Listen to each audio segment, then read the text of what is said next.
The boy heard it through the door before his father came out. Tobias Craddock was 7, and he was standing in the cold outside Quill's store on the last Tuesday of October, holding the mule, because there was nobody at home to leave him with. The stove was going inside. There were 4 men in there, and the door did not fit well. What came through it was a voice saying a thing lightly, the way a man says a thing he means to be funny. "Can't pay for it, dig your own." Then the laugh. It was the easy laugh of men who are warm, and the boy would remember it for years as something worse than it was. His father came out a moment later, put his hat on, and took the mule's rein out of his hand without a word. At the top of the lane the boy asked what the man had meant. "He meant we're to keep our own crop this winter," his father said. "Where?" "I'll think about where." That autumn there was less in the ground than there should have been. The Craddock place sat on the long shoulder of Mabry bench, a run of hill so gently pitched that a wagon could climb it loaded. Potatoes did well there. In a good year the bench filled the freight platform at Corven mill twice over, and that was a family's whole income, dug in October, paid in coin. That autumn the rain came late, and it came wrong. It came after the vines had died back, and before the ground hardened, and it sat in the low rows for 11 days. Isham lost better than half of what he had put in. What came up was sound enough to eat and sell. There was simply less of it than there needed to be, and a man with less than he needs does sums at night that he does not bring to the table. The sums came out the same every time. He could pay the storage fee at the common cellar, or he could buy back seed for the spring. He could not do both. Every family on the bench wintered its crop in the same place. Marsden Quill kept a cellar dug into the bank behind his store, 40 feet of it, stone-faced and heavy-doored, and he rented space in it by the sack. It was a fair arrangement and had been for 30 years. So Isham had gone down that morning and asked whether the fee could wait until spring. Quill did not answer straight off. He was a heavy, careful man of about 55, with a habit of looking at the ledger before he looked at the person. People took that for coldness. It was nearer to dread. Then he said it, and he said it in front of 4 people, which was the part he could not take back afterward. By the following Saturday the whole of the bench had heard the line and had improved on it in the retelling. By the Saturday after that it had worn down to a shorter form, "dig your own." Men said it at the freight platform as a joke about anything at all, a broken axle, a bad price, a week of weather. Isham heard his own name inside it twice and said nothing either time. There were 3 of them in that house, and it had been built for 4. Rennie was 15 and did the work of a grown woman, narrow through the shoulders and stronger than she looked, with her mother's way of setting her jaw at anything she thought foolish. Tobias was 7 and small for 7. Their mother's comb was still on the shelf in the front room where she had left it, and none of them moved it, and none of them talked about her. What Isham did that first night, after both children were asleep, was open the bottom drawer of the bureau where his wife's things had been. He took out a stack of thin yellow pamphlets that came free in the post, and that everyone he knew used to start the morning fire. He read until the lamp got low. Then he went out with a lantern and 4 sticks and a length of twine, in the dark, and staked out a rectangle on the north shoulder of his own ground. He did not tell the children what it was for until it was 2 feet deep. The pamphlets came from the state agricultural station. They arrived 2 or 3 times a year, addressed to nobody in particular, printed on paper thin enough to see your hand through. Most of them were about apples. They went into kindling boxes all over the bench, and nobody thought badly of anyone for it. A man who has been in the field since 4 in the morning does not spend his evening reading about the drainage of orchard land in Virginia. Isham read them, and had for years, the way some men read almanacs. He had gone to school through the 6th winter, and then his father had needed him, but he read slowly, and he kept what he read. Among the pamphlets in that drawer was one with a folded plate in it. It showed a building in cross-section, cut open like a doll's house, sunk into the side of a slope. It had 2 chimneys on it. That was the first thing anyone noticed about the drawing, and it was the thing that made no sense. A chimney means fire. A cellar that keeps potatoes has no fire in it, and must never have one. Yet there were the 2 of them in the plate, rising out of the roof of a room with no stove drawn anywhere. A third pipe ran out of the floor and away downhill, dotted where it went under the ground. The text beside the plate was dry as a fence rail. It described a cellar dug into a gently sloping hillside, carried far enough into the bank that the room sat entirely below the surface of the earth. It described a flue leading out from near the center of the cellar floor, laid with enough fall to act as a drain and as a fresh air pipe, both at once, and ventilating flues placed at each end of the room, rising high enough to give a good draft.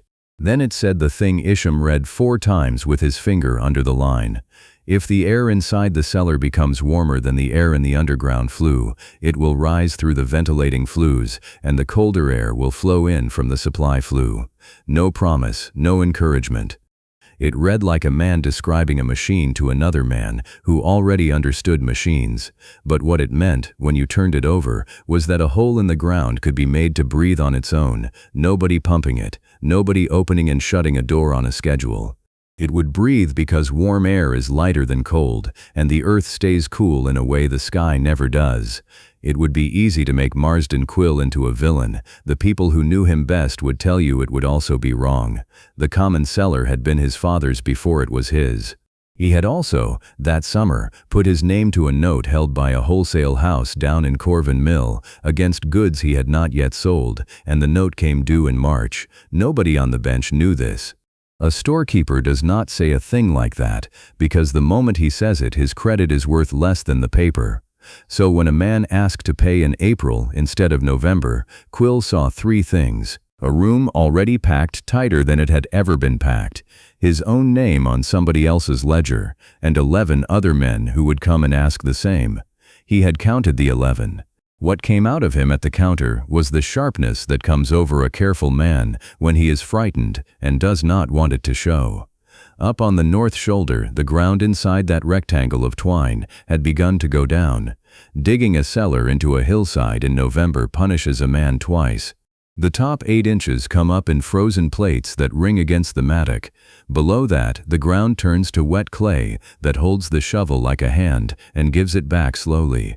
He worked it in the hours he could spare, which meant early and late. Rennie worked it with him, and she did not stop setting her jaw about it for the first 8 days.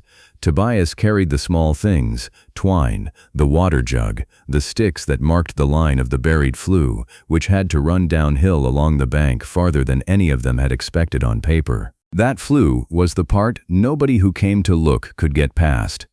"You're running a pipe out of the bottom of it," Dell Prather said, on the second Sunday, standing with his hands in his coat and his boots at the edge of the cut. "Out the bottom. Water has to leave," Isham said. "Water won't be the only thing that leaves." Prather laughed at that, and he meant it kindly. He thought he was watching a neighbor make an expensive mistake, and that somebody ought to say so. "A cellar's a box, Isham. You want it shut. You've got 3 holes in it before there's anything in there worth keeping." 3 holes in it, that was the phrase that got around, and by the middle of the month the thing had a name at the store: the 2-chimney hole. The joke was that Craddock had built the only cellar in the county you could smoke a ham in and store one at the same time. He heard it. He kept digging. What the men at the store could not see, because it was under the ground by then, was that the pipe out of the floor had been laid on a fall. That was the whole of it. It was the thing the pamphlet had spent its driest sentence on: enough fall to act as a drain and as an air pipe both. Tilt it too steep and the air came through too fast and brought the weather with it.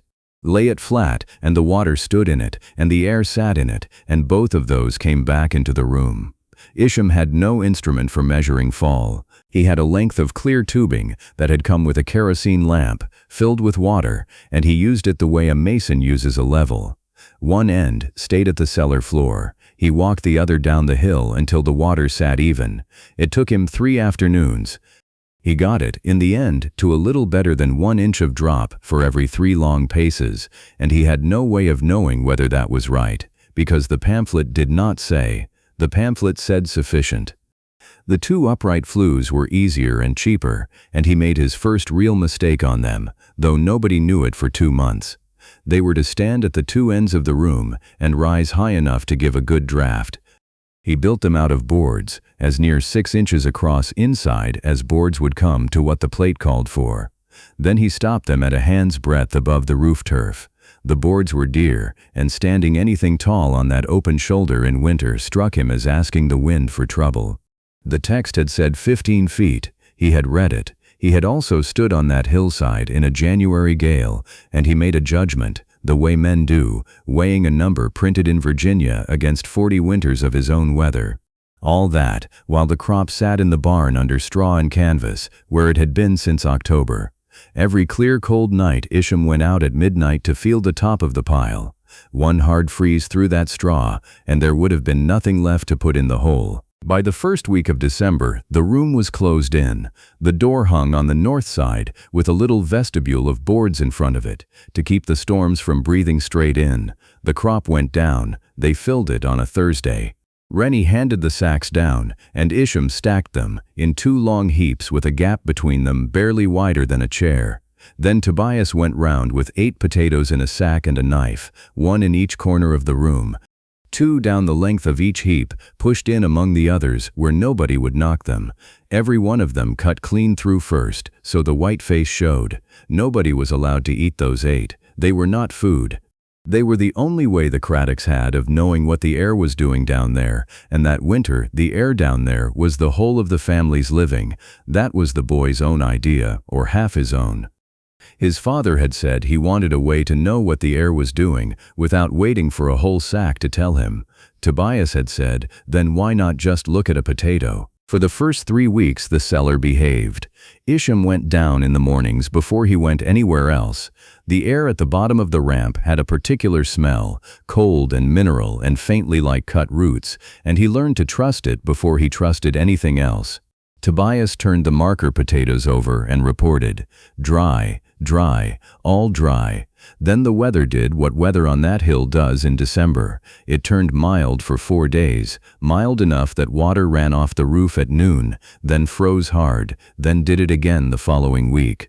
It was the running water that did the damage, and it did it where nobody was looking. Along the length of the buried flue the ground had been opened and filled back in only weeks before. Fresh turned earth settles, and it settles most where the digging went deepest. About 2/3 of the way down the run there was a stretch where he had cut through loose stony soil and had been glad at the time because it came out easy. That stretch dropped, perhaps the depth of a hand, but a pipe that drains by fall alone answers only to its lowest point.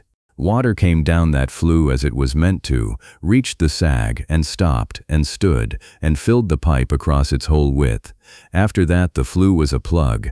The cellar had 2 chimneys and no lungs. Nothing announced it. No smell for the first several days, no sound, no water on the floor, nothing a man could have pointed at. The room simply stopped exchanging its air with the earth, and the moisture the potatoes gave off had nowhere left to go. It went up into the cold roof, and it came back down. On the 9th morning Tobias came up the ramp and said the corner ones were wet. They were wet the way a stone is wet after rain, beaded, and the cut faces had begun to go gray at the edge. Isham understood most of it inside a minute, because he had built the thing, and there was only one part of it he could not see. He walked the line of the buried flue with a bar, driving it down every few paces to find the pipe, and he found the sag before dark. When he broke into it, the water came out of the cut in a slow brown rope and kept coming for a long time. He had it relaid in 2 days. He carried stone up from the creek bed to bed it on, made the fall steeper than he had first judged, and cursed himself for having been proud of easy digging. 2 days was too long. The seed potatoes had been stacked nearest the back wall, the coldest and dampest part of the room, exactly where a man puts what he means to keep longest. When Isham pulled those sacks out into the light, better than half had gone soft in the way that does not come back, darkened under the skin, and finished as seed. You could eat around it that winter, you could not plant it in the spring. He did the arithmetic on the doorstep, with the sacks open in front of him. It came out worse than it had in October. There was no fee to pay now, and no crop to sell, only a hole in the ground that had cost him 11 days of digging, and half his seed. There was one thing on the bench that could be turned into money in December, and it was not a thing, it was a person. A family named Ovitts in Corven mill had asked after her twice that autumn, before any of this, and been told no both times. Rennie went down to them on the 6th of January to keep house, 3 months, wages paid at the end. She packed in the front room with the door open, because there was nowhere in that house you could close a door and not be heard. Isham did not try to talk her out of it, and he did not thank her for it either, and both of those were failures he knew about at the time. At the gate she turned around and said the only hard thing she said the whole winter. "You could have just paid him." Then she walked down the hill. Behind her the cellar breathed properly for the first time in 10 days. There was nobody left in the house to be glad about it, except a 7-year-old and a man who could not look at the door she had gone out of. With the flue relaid on stone, the cellar came back, faster than Isham expected. On the 3rd morning the marker in the northeast corner came up with a face like the inside of a fresh apple, pale and grainy and dry to the thumb. He stood holding it longer than a grown man needs to hold a piece of a potato. Tobias worked out the reading of them on his own, more or less, and his father let him, because a boy who has found something out is worth 2 who have been told. There were 3 faces you could get. Dry and a little flowery meant the room was doing its work. Beaded, wet and shining meant water was standing somewhere it should not be.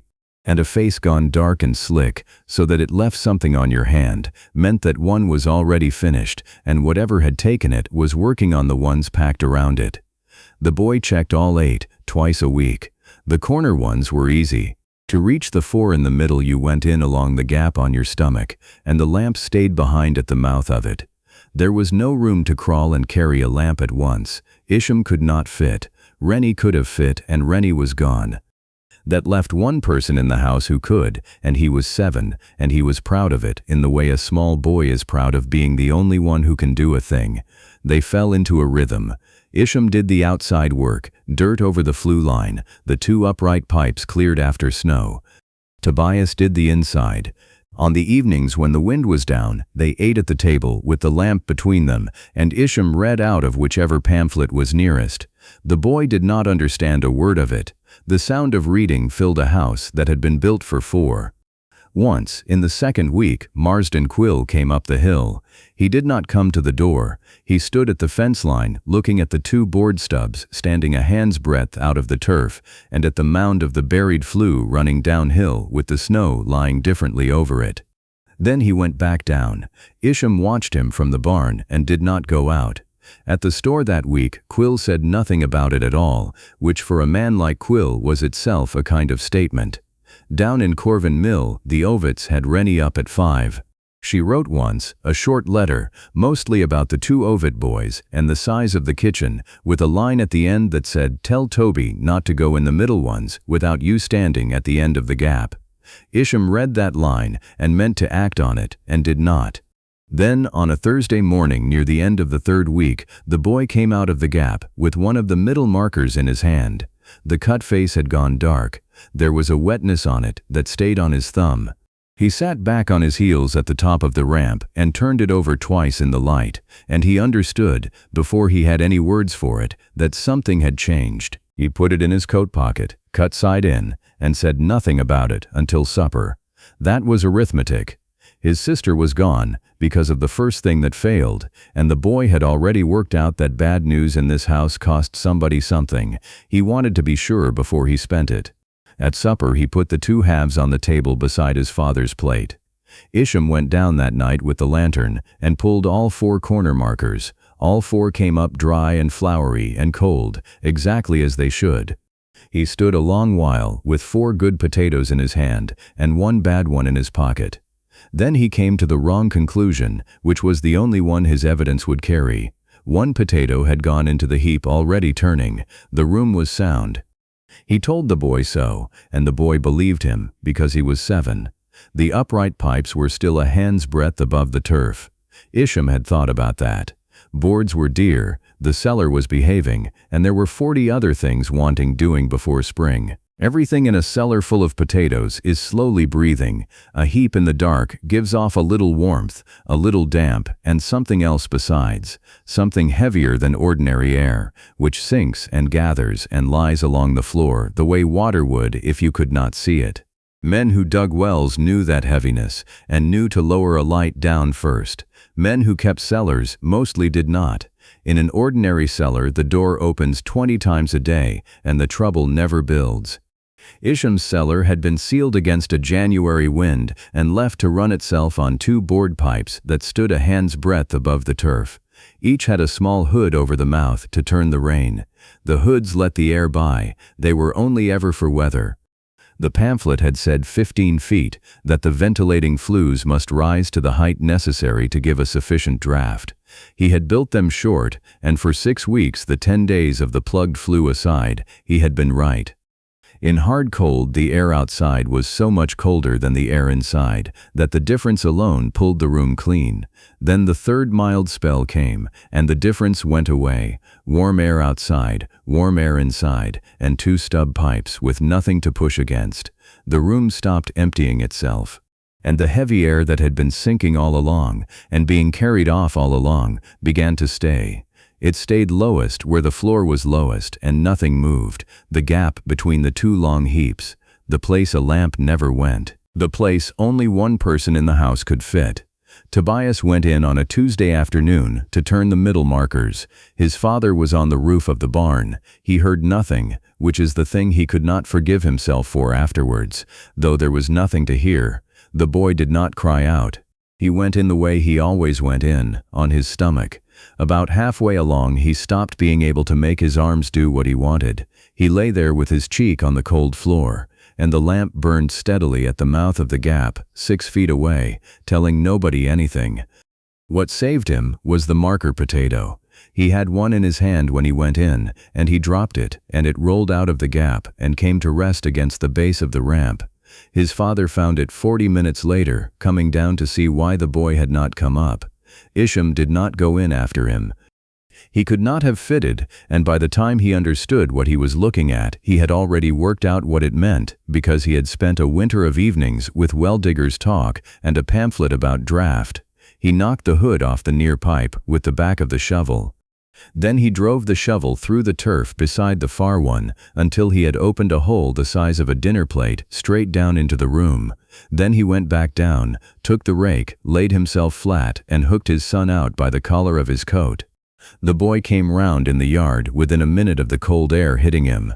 He was sick twice, and had a headache until the following evening, and a bruise along one shoulder from being dragged over a floor. That was all. Against what else it could have been, it was almost nothing. Isham sat on the step with him until dark, and neither of them said a word. Then he carried him inside, and put him in his sister's bed, because it was nearer the stove. The fix took 9 days, and it took the crop out of the ground in midwinter to do it. He had to build the 2 uprights to their proper height, which meant boards he did not have, and traded a good harness for. He had to open the roof at both ends to set them, and with the roof open he had to move the heaps, because you cannot let January stand over 1,100 weight of potatoes. So they came out, sack by sack, up the ramp, spread under straw and canvas along the north wall of the barn, for 9 days, in a season when one hard clear night would have taken the lot. The nights held. That was luck, and Isham said so once, years later, to a man who wanted to be told it had been skill. When the potatoes went back down, the 2 pipes stood tall enough to see from the road at the bottom of the hill. The men who had called it the 2-chimney hole had to look up to say it. The thaw came on the 22nd of January, and it came the way the bad ones always come, out of the southwest, warm and wet, and with no wind behind it to dry anything. Everyone on Mabry bench understood within a day that this was not the ordinary mild spell. The snow went off the south faces in 11 hours. By the second morning there was water moving under the crust everywhere on that hill, spread out in a sheet the width of the whole slope. The ground beneath it had been frozen since November and could not take a drop. Water that cannot go into the earth goes along the top of the frost, and the top of the frost on Mabry bench slopes one way, which is down toward the store. Isham had his own trouble, and it started the same morning. He came up the ramp with the corner marker in his hand, and the face of it was beaded, shining wet, the middle warning, the one that means water is standing somewhere. He knew the flue was sound because he had bedded it on stone himself in the first week of January. The trouble was in the air. The room had gone warm, and the air outside had gone warmer still, for the first time all winter, so the two tall pipes that had been pulling so well since the day he set them had nothing left to pull with. Warm inside, warm outside, no difference, no draft, and a room full of damp breathing crop with the wet coming up under it. The obvious thing was to open everything. Caps off both uprights, vestibule door propped, the mild air running straight through to carry the damp out with it. He did that on the second day, and it worked, and it was the right thing for as long as the thaw lasted. The trouble was that nobody on that hill could tell you how long the thaw would last. A southwest wet spell in late January might run 4 days or 9, and it ends one of two ways. It rains itself out, and the cold comes back gently. Or the wind swings north in an afternoon, the temperature falls 30 degrees before midnight, and everything standing wet turns to iron. A cellar with both pipes open and its door propped, on the night the wind swings, is a shelf outdoors. So Isham did not sleep much after the second day. He took the caps off in the warmth of the afternoon. Through the night he went up at intervals to feel the air at the mouth of the near pipe with the back of his hand, and if it had turned he put the caps back on. He had no thermometer, he had the back of his hand and the marker potatoes. And he had a 7-year-old who was not allowed in the gap anymore, and who therefore stood at the end of it holding the lamp while his father lay on the floor and reached in as far as his shoulder would go. That was the shape of those 4 days in the Craddock house. Down at the foot of the hill, the common cellar was doing something else entirely, and nobody was watching it. There was nothing about it to watch. It was the soundest structure on the bench. Stone-faced walls 2 feet thick, a clay floor walked hard for 30 years, a heavy door that fitted. Marsden Quill's father had built it to keep weather out, and it kept weather out. It had no drain. It had never needed one. In 30 years the ground behind that bank had never carried enough water to matter, because the thaw had never come down onto frost that deep, with the whole shoulder of the hill feeding into it. The water reached the back wall of the common cellar late on the 3rd day. It came in the way water always comes into a stone wall, patiently, through the joints, from the bottom, and it had nowhere to go afterwards, because the floor was clay, and the door was tight, and the building had been made, correctly and expensively, to hold everything in. By the 4th morning there was an inch of standing water across the whole of that 40-foot room, and every sack in it was sitting in it, and 40 families on Mabry bench did not yet know that anything had happened at all. The wind swung on the 4th night, and it swung early. Isham was at the near pipe a little after 9 with his hand over the mouth of it when he felt the air change against his knuckles. It had turned drier before it turned cold. That is the first thing that happens, and most people never notice it, because dryness has no temperature. You tell it by how it takes the damp off your skin.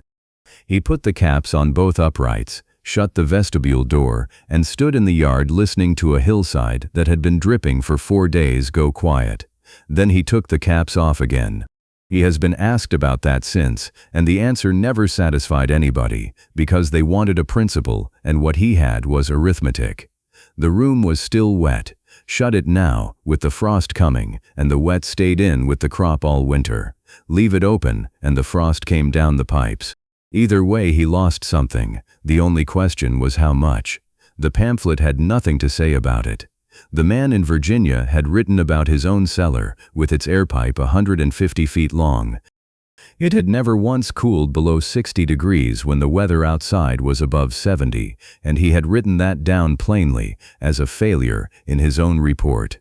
Isham had read that line in November and thought it was about heat. Standing in his yard at 9 o'clock at night in late January, he understood it was a man saying, "This thing borrows from the ground, and when the ground has nothing to lend, it will not save you." So he worked it. He went up every half hour with his hand out. At 11:30 the wind had teeth in it. He capped the far pipe only, the one at the low end, and left the near one open. The room would still push a little out of one hole, and take almost nothing back in through a capped one. At 1 o'clock he capped that one too, and opened the vestibule door instead, a hand's width, wedged with a stick. At 3 the stick came out, and the door went shut. He did this 14 times between 9 at night and 6 in the morning.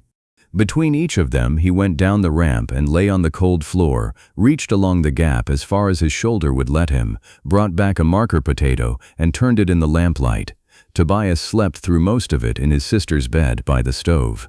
Twice he woke and came to the door in his boots, and his father sent him back. There was nobody to ask. Rennie was 11 miles away in a house that was not hers. His wife's comb was on the shelf in the front room. The one man on that hill who knew more about keeping a crop through a winter than anybody else was Marsden Quill, and Marsden Quill was the reason there was a hole in the north shoulder of that ground at all. So he did it by himself, by the back of his hand, and 8 cut potatoes, and after 4 he stopped being frightened and simply became very tired. At 6 the sky went from black to gray. The temperature was 18 degrees and holding, and the last marker he brought up out of the gap was dry and a little floury and cold. He went in and slept for 2 hours in his coat at the table. What woke him was Dell Prather at the door, hat in his hands, asking whether Isham had heard about the store. The water had been found at first light when Quill's man went down for a customer's order and came back up the steps without it. An inch across 40 feet. Every sack sitting in it, and had been for the better part of 2 days. Wet potatoes do not fail politely, and they do not fail one at a time. 40 families had their seed in that room, and most of them had their eating stock in there as well. It was the last week of January, and the ground would not be open for planting for 9 weeks. Marsden Quill came up the hill on the 2nd of February. He did not come to apologize, and Isham would have thought less of him if he had. He came with a ledger under his arm and a proposition, which is how that man handled everything, including the things he was ashamed of. They stood at the mouth of the ramp. Quill asked to see it. Isham took him down. For a long while the storekeeper did not say anything at all. He walked the length of the room with his hat off, because the ceiling was low. He put his hand flat against the back wall. Then he crouched at the mouth of the buried flue, held his palm in front of it, and felt the slow cold breath coming in off the hillside. Then he asked where the drawing had come from. Isham told him, a pamphlet from the state station, one of the yellow ones. The proposition was the only kind Quill knew how to make. He would buy the cellar. Failing that, he would rent the use of it by the sack, at the rate he had charged Isham in October, and he named the rate out loud, as though saying it were the apology. Isham said no to both, and then said the thing he had been turning over for 2 days. Quill had money enough to buy seed in Corven mill for 40 families, and no place fit to keep it, so let him buy it. Let him dig his own store into the bank behind the shop, pipes laid the way the plate showed. Isham would walk the flue line with him and check the fall himself, for nothing, and what was left of the bench's eating stock would sit in the 2-chimney cellar until the ground opened. He did not say it kindly. He said it the way a man reads out a figure he has already checked twice. Quill stood up and put his hat back on. What he did next, he did in his own store, in front of 11 people, and every one of them told it afterwards. He went into the back room and came out with the box where the mail was thrown. He went through it and found 4 pamphlets that had not yet gone into the fire. He put them on the counter next to the ledger, and then he read one of them out loud, badly and slowly, all the way to the end, to whoever happened to be standing there. He never said the word sorry, that winter or any other. But he canceled the storage fees for the year and carried the loss himself, and in March, when the note in Corven mill came due, he sold 4 acres of his own ground to meet it and told nobody why. The seed came up the hill in wagons in the 2nd week of March. 40 families planted that spring. 9 planted late and thin, 2 gave up their claim inside the year, and nobody on that hill ever called it a happy ending. Rennie came home on the 9th of April with 3 months' wages and a hard look about the mouth that took a long time to go away. She was paid, and Isham bought seed with it, and neither of them ever pretended that was the same as her not having gone. By the following autumn, 2 pipes stood out of the bank, behind the store, taller than a man, and Quill checked his own marker potatoes twice a week with a knife he kept on a nail by the door. Isham changed one thing in his. When the new crop went down, he stacked it in 3 narrow heaps instead of 2 wide ones, with room to walk between them. It cost him 1/4 of the floor. It meant he could reach every marker himself, standing up, with a lamp in his hand. Nobody had to lie down in that room again, and he never explained it to anybody, and nobody asked him to. The pamphlets stayed in the bottom drawer of the bureau where his wife's things had been. He never framed one, and he never made a speech about them. When Tobias was grown and had a place of his own on the far side of the bench, his father gave him the whole stack, tied with the same twine that had marked out the first rectangle, and said only that most of them were about apples. What sat with people on that hill, long after the winter was over, was not that a man had been clever, it was that the thing which saved him had been lying in 41 houses at once, free, delivered by the post, thin enough to see your hand through. 40 of those houses burned it to start the morning fire. One man read it. And the difference between those two things was one winter and a girl who had to go into service at 15.